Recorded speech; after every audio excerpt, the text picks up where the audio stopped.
ആദ്യമായി ആവിഷ്കരിച്ച് നടപ്പാക്കിയത് സമാനമായൊരു പദ്ധതി, ഞാൻ അഭിമാനത്തോടെ പറയട്ടെ, സമാനമായൊരു പദ്ധതി ഒരു വിദ്യാർത്ഥി പ്രസ്ഥാനത്തിന്റെ ഭാഗത്ത് നിന്നും കേരളത്തിൽ ഉണ്ടായിട്ടില്ല. ഇന്ന് വിദ്യാർത്ഥി സംഘടനകളെ കുറിച്ച്, ചില സംഘടനകളെ കുറിച്ചൊക്കെ വളരെയേറെ വിവാദപരമായ റിപ്പോർട്ടുകൾ വരാറുണ്ട്. പക്ഷേ അന്നത്തെ സർക്കാരിന്, ആദരണീയനായ EMSന്റെ സർക്കാരിന്റെ പല നയങ്ങൾക്കെതിരെ സമരം ചെയ്യുമ്പോഴും ആ സർക്കാരിലെ കൃഷിമന്ത്രിയുമായി സഹകരിച്ചുകൊണ്ട് ഓണത്തിനൊരു പറ നെല്ല് എന്ന കർമ്മ പദ്ധതി കേരളത്തിൽ അങ്ങോളം ഇങ്ങോളം വിജയകരമായി നടപ്പിലാക്കിയത്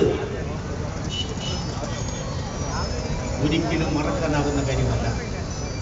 എനിക്ക് വലിയ പ്രത്യേക സന്തോഷമുള്ളത്, അന്ന് കേരളത്തിൽ എമ്പാടും വളം വിതരണം ചെയ്യാൻ ഉമ്മൻചാണ്ടി ഏൽപ്പിച്ചത് എന്നെയാണ്. ഞാൻ KSU ജനറൽ സെക്രട്ടറിയാണ്. FACTയുടെ ചെയർമാനും MDയുമായിരുന്ന MKK നായർ, അദ്ദേഹമായിരുന്നു ഈ സംരംഭത്തിന് വേണ്ട വളം നൽകിയത്.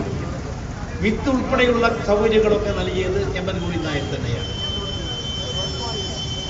ആ തരത്തിൽ ക്രിയാത്മകമായ പദ്ധതികളുമായി മുന്നോട്ട് പോയ ഉമ്മൻചാണ്ടി പിന്നീട് സംസ്ഥാന യൂത്ത് കോൺഗ്രസ് പ്രസിഡന്റായി.